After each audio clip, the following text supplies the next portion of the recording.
AIC to investigate in-flight incident. Increasing crime a concern in Madang. And Goilala banned from Central Province tournament.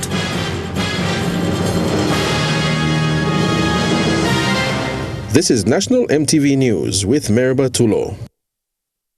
A very good evening. Thank you for joining us. This is Wednesday's news. The Papua New Guinea Accident Investigation Commission has launched a serious incident investigation into Air New Guinea's flight PX207. On November the 21st at 3:21 p.m. local time, Air New Guinea Fokker 70 aircraft carrying 41 passengers and 4 crew members from Tokwa Airport in East New Britain Province to Jackson's Airport in Port Moresby experienced a rapid decompression or depressurization at 23,000 feet above sea level. PNG AIC Chief Commissioner Hubert Namani said that no damages or injuries were reported, but investigations will continue to ensure safety measures are put in place to avoid a reoccurrence. In the preliminary report, the flight crew stated they initially noticed the cabin altitude message and master caution alert as they were passing 24,000 feet. At about 23,000 feet, the excessive cabin altitude warning activated along with the master warning alert. The flight crew carried out the excessive cabin altitude emergency checklist and broadcasted a distress signal and commenced an emergency descent to 10,000 feet. At the onset of the emergency, the flight crew donned their emergency mask and manually deployed the passenger's oxygen mask at about 10,000 feet. The flight crew reverted to normal descent and continued to land at Jackson's Airport. A rapid decompression or depressurization means the cabin had lost pressurized oxygen that was forced into the cabin to allow passengers to breathe at higher altitudes. Air New Guinea responded to MTV News Day stating that its pilots identified an issue with the cabin altitude and immediately followed the procedures required. That included the deployment of passengers' oxygen masks as a precaution while they descended the aeroplane to safe altitude. The additional layer of safety ensured the comfort of our passengers and crew at all times. The pilot's quick response showed the stringent training that all Air New Guinea pilots received. Air New Guinea also saying that it is extending its full cooperation to Accident Investigation Commission of PNG to ensure that if any issues are identified, they are addressed immediately. Adelaide Sirks Kari, National EMTV News. To Madang Province now, and 2 men are dead while at least 14 other passengers, including the driver of a Route 100 PMV bus, sustained injuries following an armed robbery at Nauru in Madang yesterday. The driver of the bus, Joel Muno, said there was a group of armed men that held them up at Nauru Mountain along the Ramu-Madang highway at around midday yesterday. The armed men stole belongings before attacking the passengers. This is the Route 100 PMV bus that was held up by armed criminals at Nauru Mountain yesterday.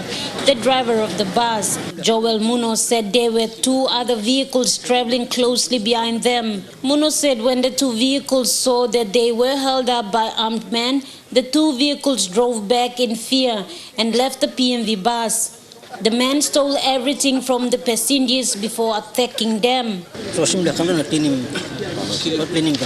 Checking the organization finish na daw nakalapyan labas. Rasim bela kalapyan ang sa base bilag stati bas na bilag unta bas ng US bagan.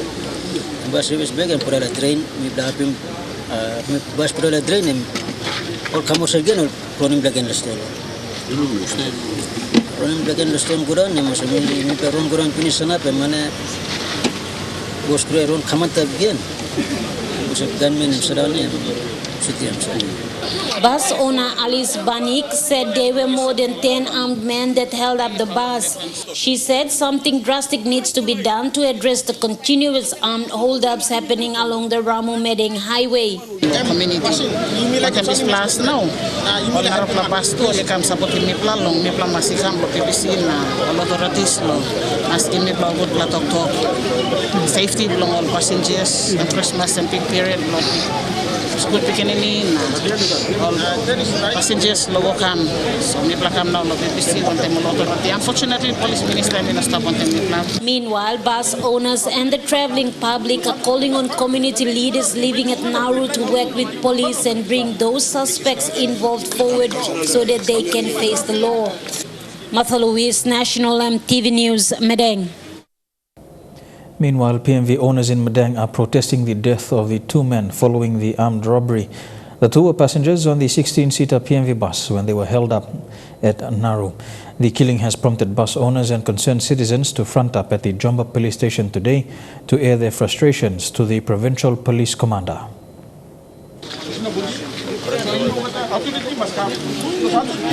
This morning, a large group of PMV owners, bus drivers and citizens gathered at the Jomba police station. The bus owners raised concerns over the continuous armed robberies along the Madang highway affecting passengers and bus owners. This highway, command you know. Please, me plan sorry me plan now. Me plan all this highway bus line here. Also providing service providers me plan. The frustrated owners say police patrol on the highway is a need given the high number of armed robberies. They have also asked police to make sure of the highway patrol unit that was allocated by the Usinobundi District Authority to monitor such incidents along the highway performs its duties. From DSIP, the highway patrol, and that patrol, highway patrol here. I mean, walking one block, policing highway patrol. This is the issue now, sir. You are the provincial police commander today. This section of the highway, this is the highway patrol, and we walking policing or not. The PMV owners want police to apprehend those suspects involved in the armed robbery incident and had killed two young men. Limited resources big up them. Kind of point you raising me which I have. That's why we told them. Making over time of the provincial authority kind leader also more pasam stop. Now you from a good is a kind of heavy plan. Don't have a good plan. One thing you make that plan, but we can go to this kind of Another gathering is planned for Friday by Madang PMV Owners Association. And they are inviting Police Minister Brian Kramer, Madang Governor Peter Yama, as well as Usinobundi MP Jimmy Uguro to attend. Martha Louise, National EMTV News, Madang. Still in Madang, Provincial Police Commander Senior Inspector Rubiang Manzuk has called for discipline and control as police prepare this festive period. He has also challenged non-commissioned officers to be vigilant in their duties following a noticeable drop in standards.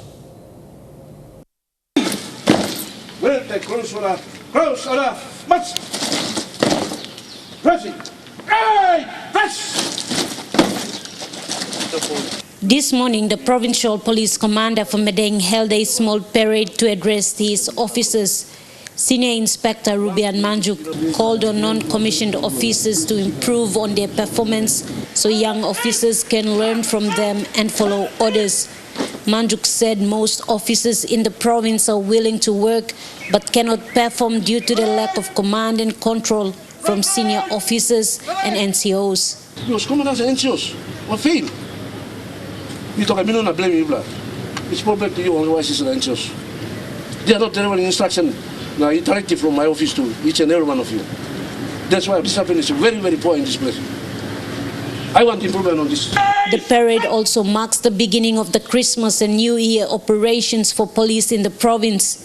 The officers will be working in 3 different shifts until the 23rd of December, when all officers will be working a 6 to 6 operations till after the New Year period. Please, when you're this uniform, don't misuse it.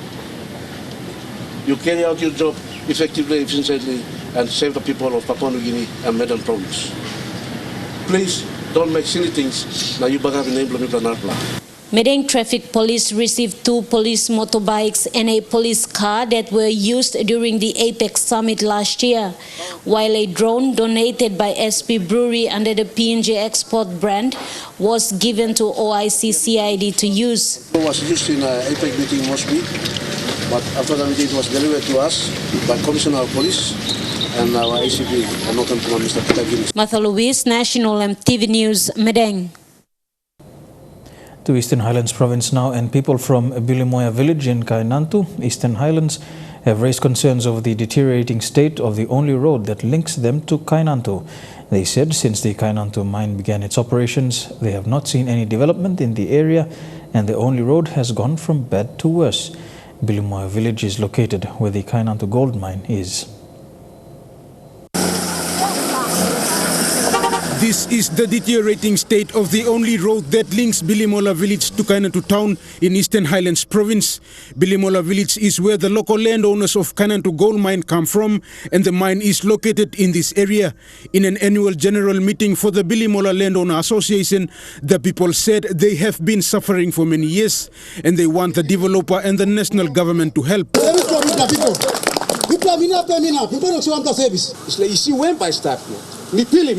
Please, you helping me plan bring him 1 plus something now. Me play can come up with plus something. This road can only be accessed by four-wheel drive vehicles, and they have to travel long hours on bumpy roads to access basic services in Kainantu town. But during bad weather, the people are forced to walk long distances to Kainantu. According to a representative from the Department of Commerce and Industry, there is a road built into the mine which passes through Ramu Valley, but locals don't have access to it.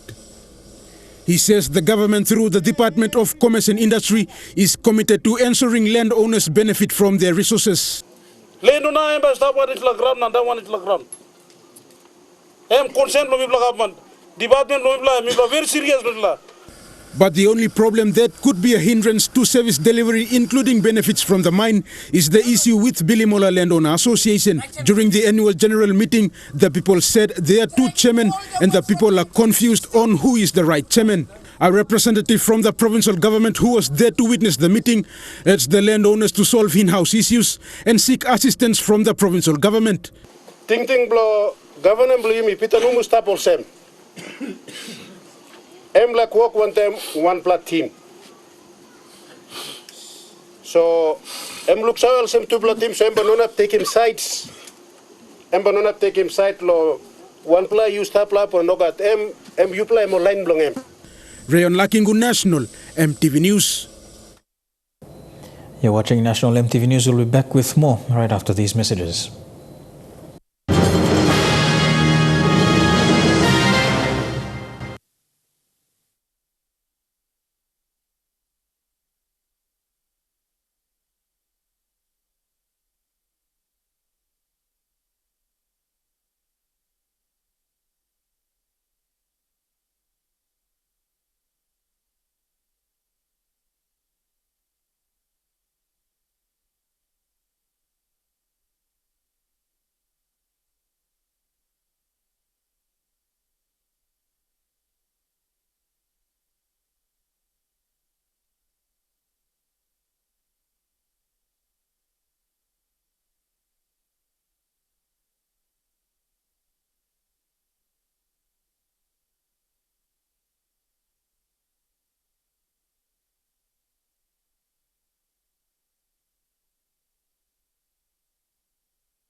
Welcome back to the news.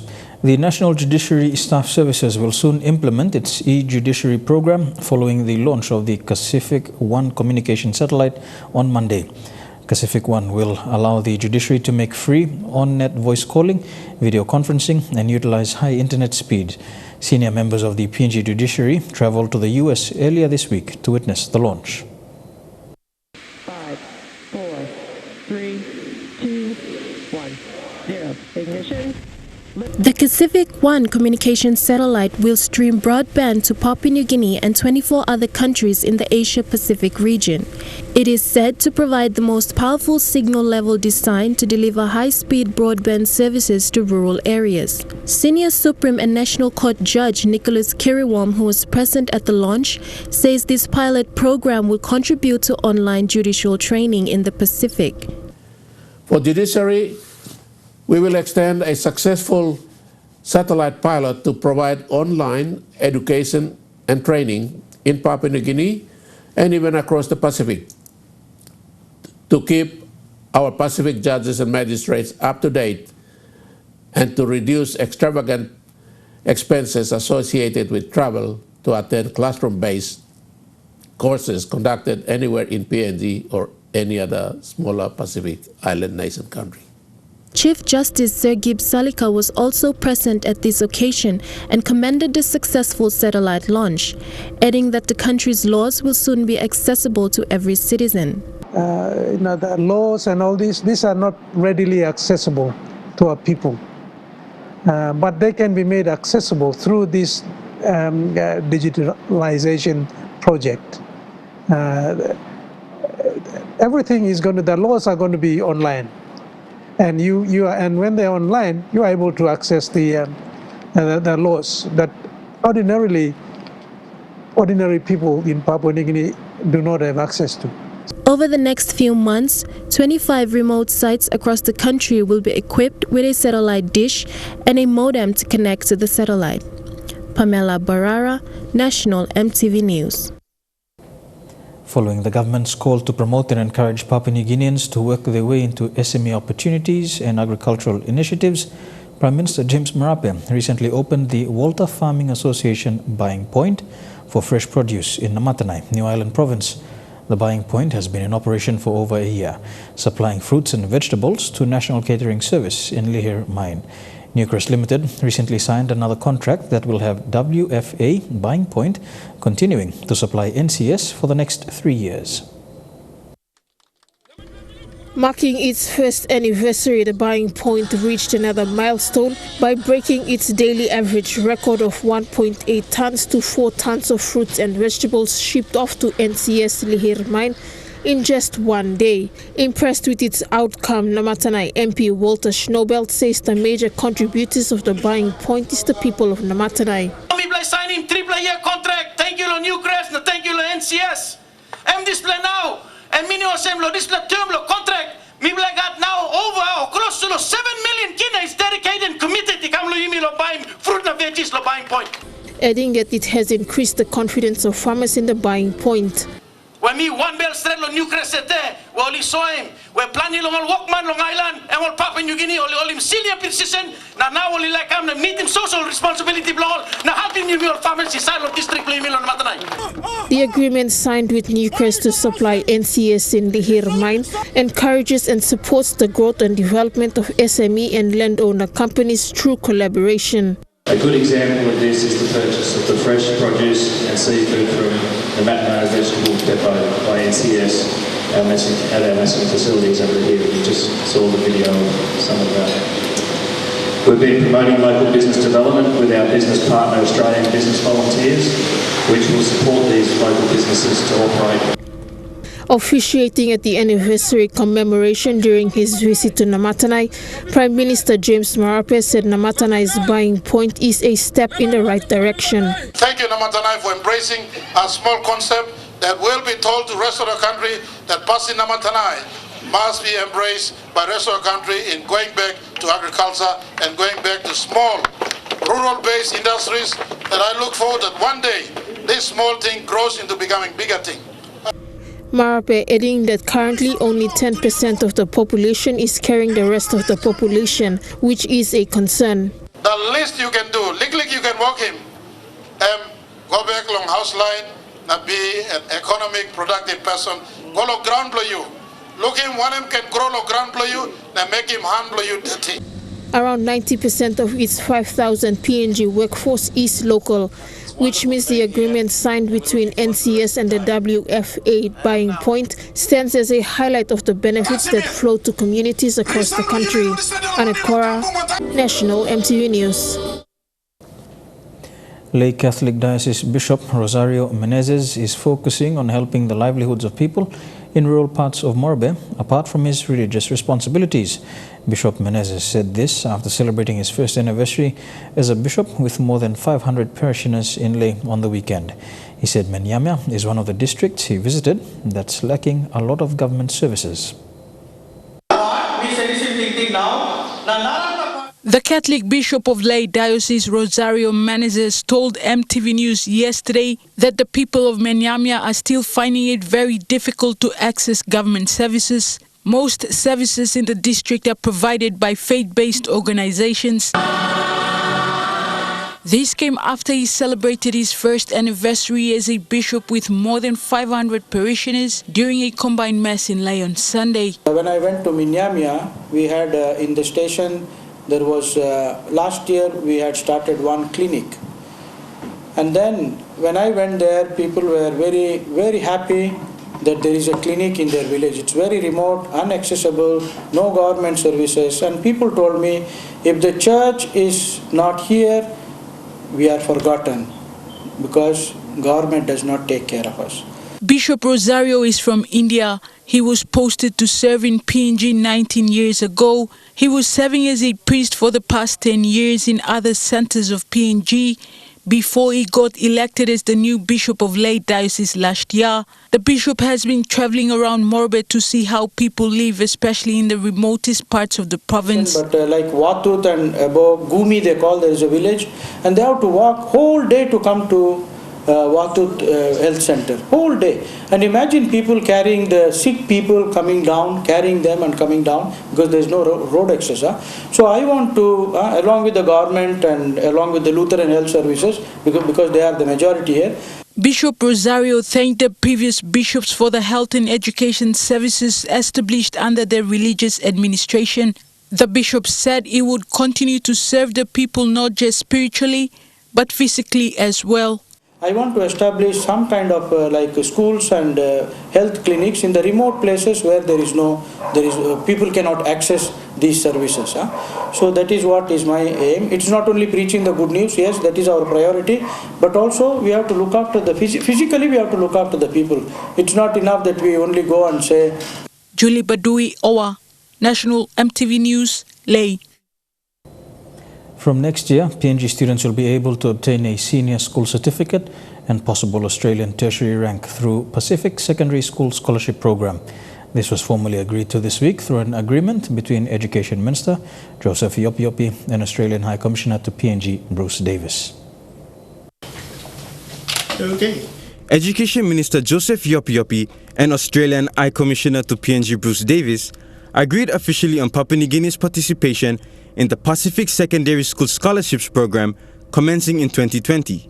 This scholarship will complement the Secondary School Partnership established under the PNG Australia Partnership Secondary School Initiative launched earlier in August. There's a couple of schools in Queensland that have been going out and organising to get a lot of tablets sent to their twin. There are others that are doing joint projects already. So it's really just starting to build momentum.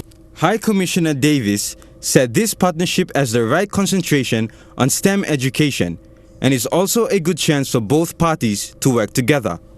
Yeah, what I'm excited about at the moment is just the fact that we've got all these different ways of working together, all for the same end objective of getting secondary schooling much more a good partnership. And this is part of it, yeah. Education Minister Joseph Yopiopi further emphasized that the current government is about taking back PNG and high concentration must be on education. The minister also said that their goal now is to establish a school of excellence in each province. That's the way it's supposed to be. We need to train our young people to take back Papua New Guinea. You know, that's the emphasis of this government now. we want to take Papua New Guinea, and the concentration must be on education. Schooling will be delivered by New South Wales and Queensland state governments, existing international education programs, as partnerships between 24 PNG and Australian schools have already been established. The scholarship program will enable students from PNG to build lifelong connections with Australia and help develop skills to contribute fully to PNG's development. Benjamin Manimbi, National EMTV News. You're watching Wednesday's news. When we come back, a mushroom project revived in Eastern Highlands Province with assistance from China. That and more after these messages.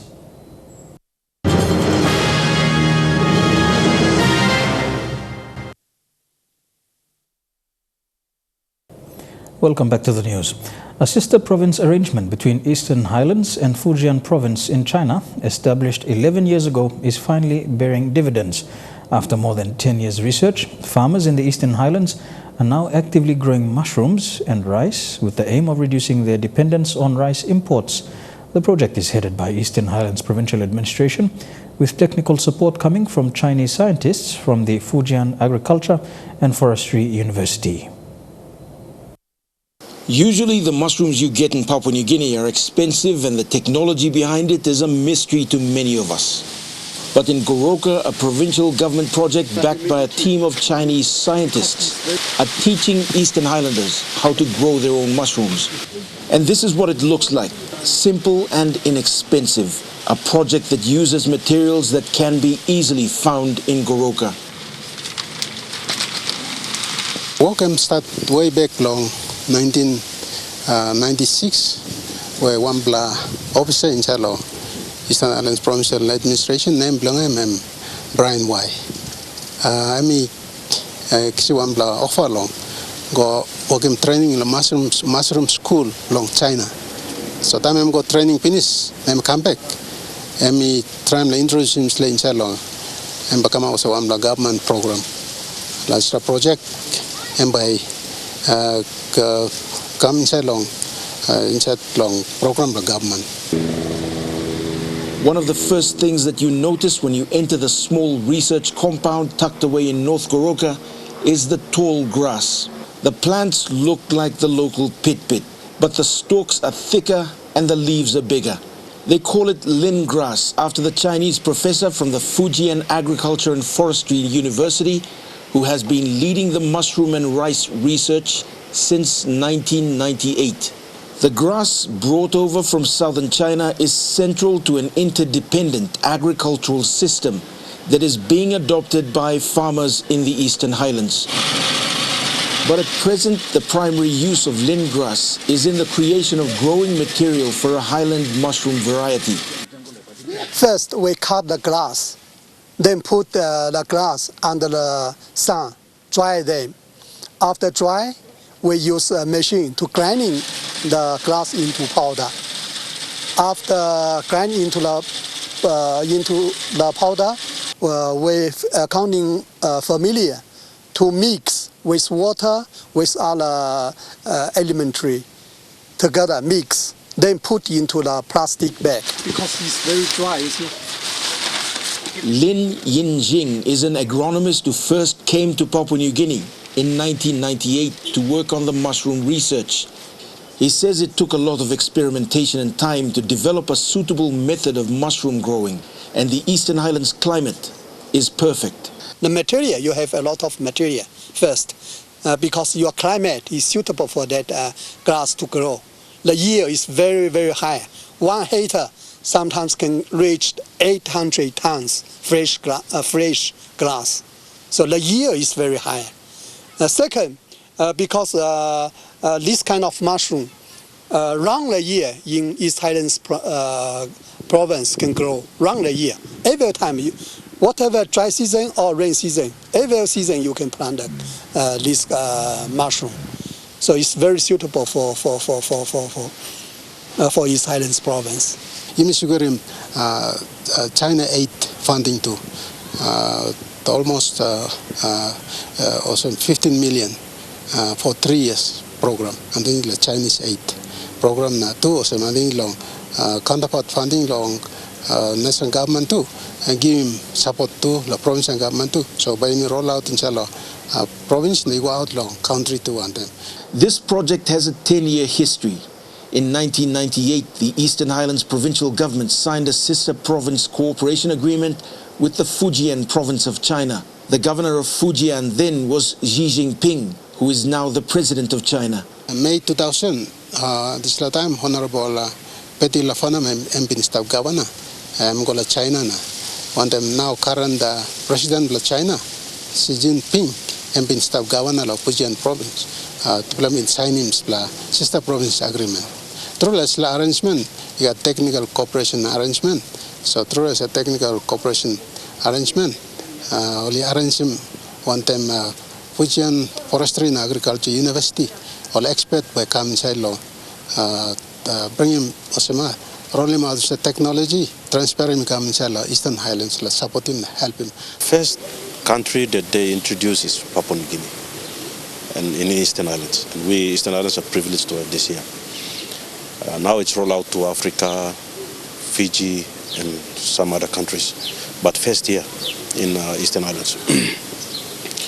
The mushroom factory is set up in Lufa, and the training or extension programs will continue for 20 years. So this 20 years, the training will continue going. Time me come in, it's you look at training na skills na online blow people empower people. They're empowered with the necessary skills to grow dryland rice, mushroom. That's of economic value that will change and transform the lives of our people. Mushrooms are a low-volume, high-value crop, and because they're fast-growing, farmers tend to make higher profits in a much shorter time.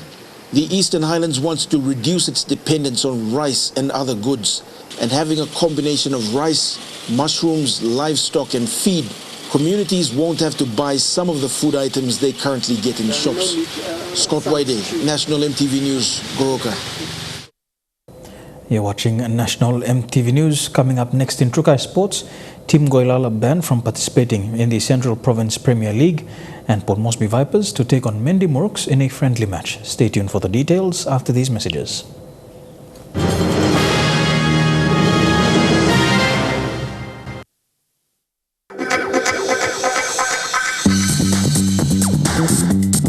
Trukai Sports.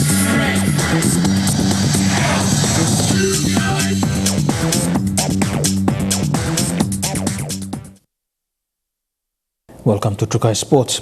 We begin with Rugby League, and a local team has been banned for 2 years following spectator violence that led to the death of a rival supporter and injury to a club player. The incident escalated from the grand final A-grade match between the Goilala Karukas and Koyari on Sunday during the Central Province Premier League's Hardware House Agrobe Cup in Port Moresby. It was a perfect afternoon of football at the Murray Barracks Oval as two committed rugby league sides from the province faced off in the inaugural Hardware House Agrobe Cup Grand Final. The Goilala Karukas in white up against the Koyaris in yellow in the A-grade division.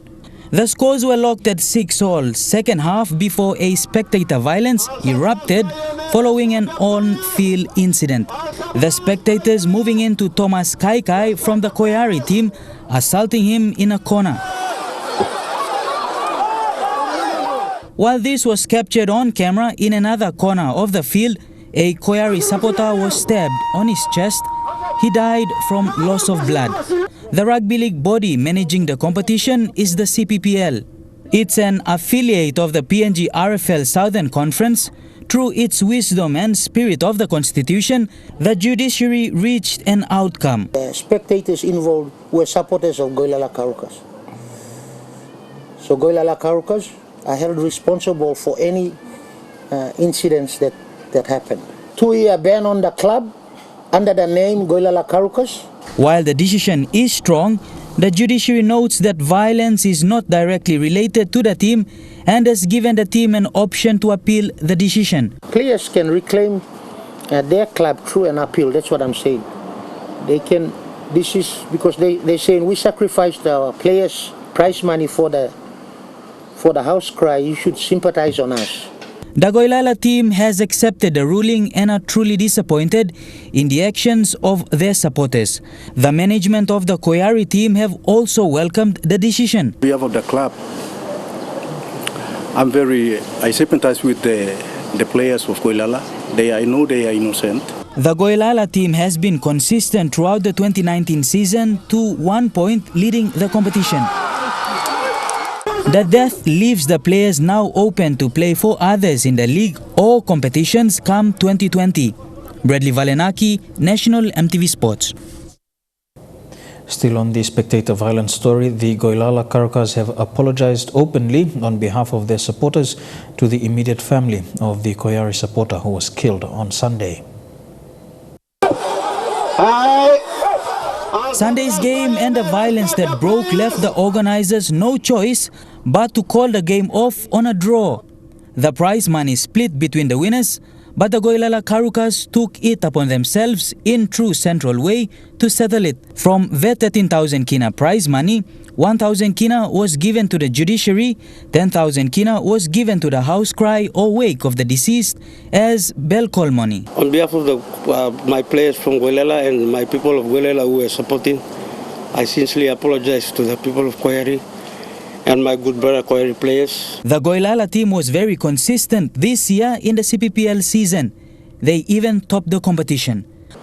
Whether you be supporter or water boy or coach or trainer, whoever you are, all of us involved to adhere to the rules that we are governed by. Like that, we don't jeopardize chances of any of our, people that are trying to advance in the pathways of rugby. So really, the spectators' actions and attitude is going to take a toll, very good, what on the players. I think there's 5 or 6 I saw their names out in the Dabaris, program. The team humbly asked for forgiveness from the Koyaris after the incident involving their supporters led to the death of another.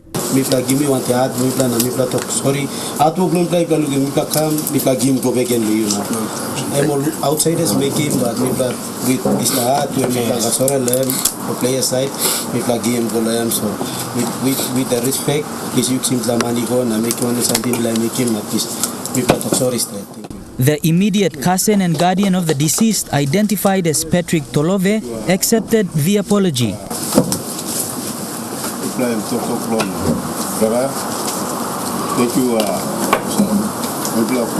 peaceful life.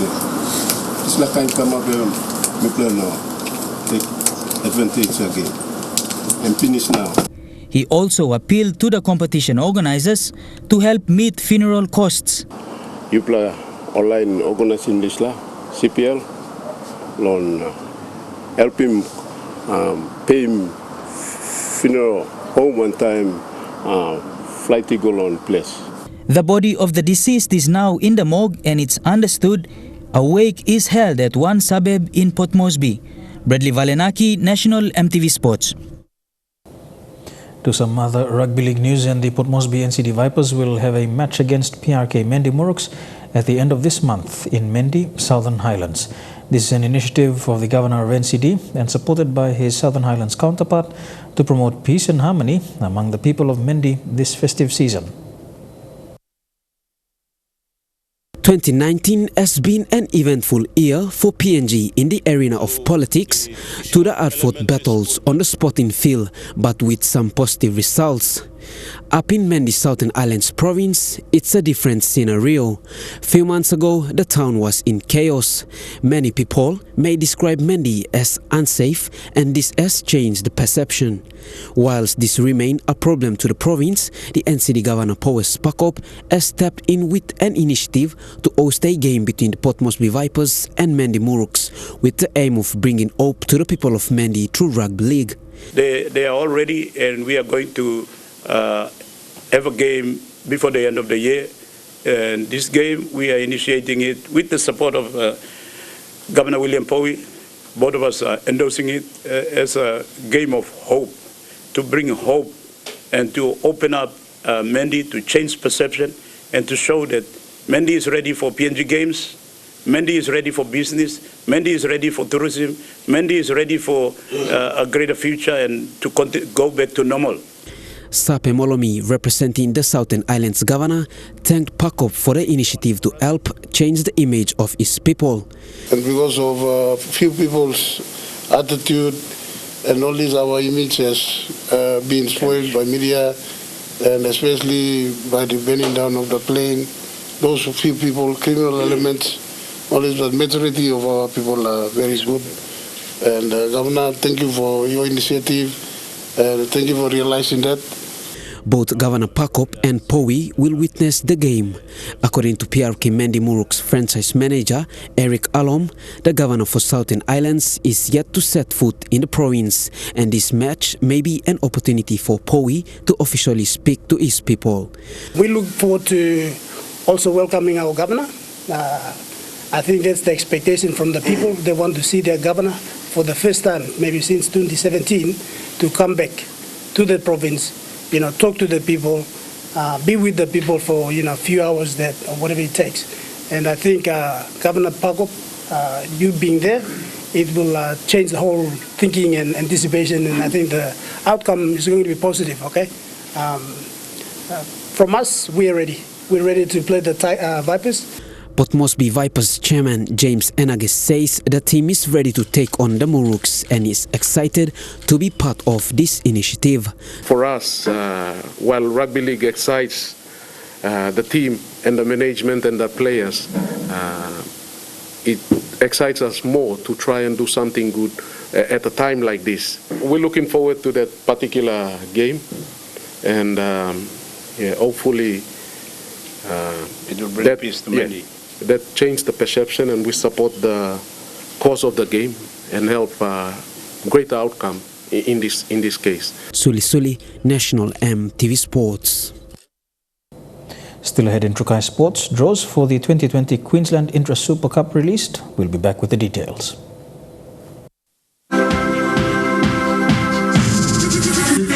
Trukai Sports. Welcome back to Trukai Sports. Still on Rugby League, draws for the 2020 Queensland Intra Super Cup season have been released, with the PNG Hunters to play their first match on the 15th of March. The Hunters will play 11 home games out of a total of 23 matches scheduled for the upcoming season. Queensland Rugby League released the draw for the 2020 Interest Super Cup, with grand final rivals Burleigh Bears and winner Manly Seagulls to meet in round 1.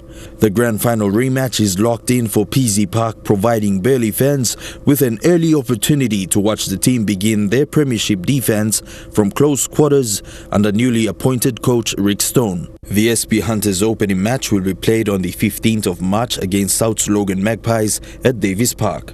The following weekend, on the 22nd of March, the SP Hunters will play their first home match at the Oil Search National Football Stadium against the Townsville Blackhawks. The annual Kokoda Cup Challenge against the Burleigh Bears during the Anzac round will be played on Sunday 19th of April in Port Moresby. The Stanjoys Cup, played for against Redcliffe Dolphins since 2014, will see the Dolphins out to retain the cup when they host the SP Hunters at Dolphin Stadium in round 12 on Sunday 7th of June. The annual New Guinea Cup Challenge against the Townsville Blackhawks will see 2 games next season. The first in Port Moresby in round 2 on the 22nd of March, and the second match will be played in round 23 on August 28th at the Jack Mansky Oval in Townsville. Elijah Levet, National EMTV Sports. To some sports abroad and in darts, where crowds have gathered in London as another World Championship rolls around. But today the fans cheered louder than usual as they witnessed an historic moment for the sport. So we're on the edge of history. Fallon Sherrick is the 5th woman to step on the Darts World Championship stage, but the first to do this. Game, set, and Fallon Sherrick smashes the glass ceiling and wins at the World Darts Championship. That glass ceiling being the first woman to beat a man at the event.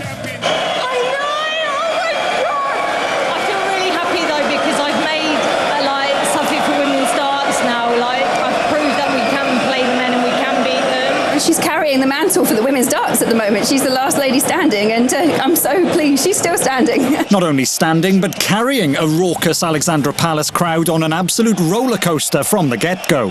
Sherrock, who's the 5th highest-ranked female in the world, stamping an early mark, closing out her first leg with an impressive century. Fantastic, what a leg that was. In an atmosphere that would rival many finals of championships gone by, every dart that landed roared on by the partisan crowd.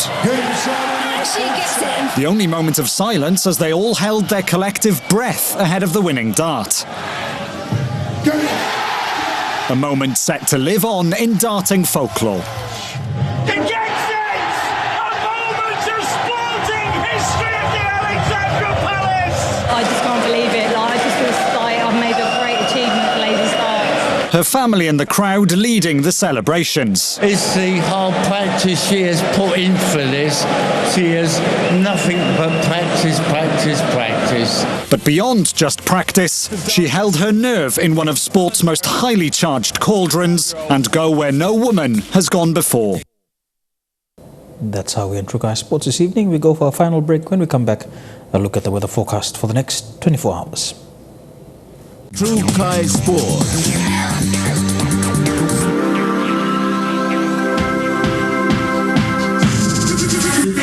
Trukai Sports.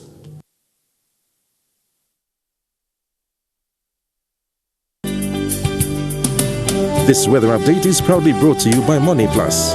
With you always.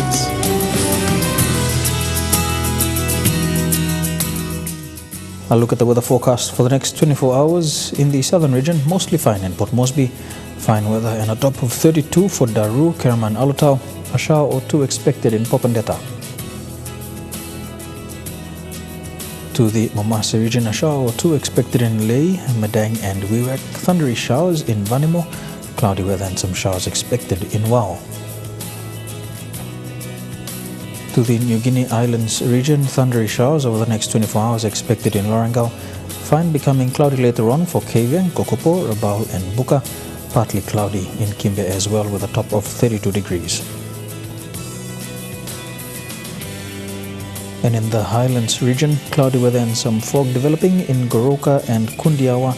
Showers and fog developing in Mendi and Wabeg, and cloudy weather and some showers over the next 24 hours in Mount Hagen.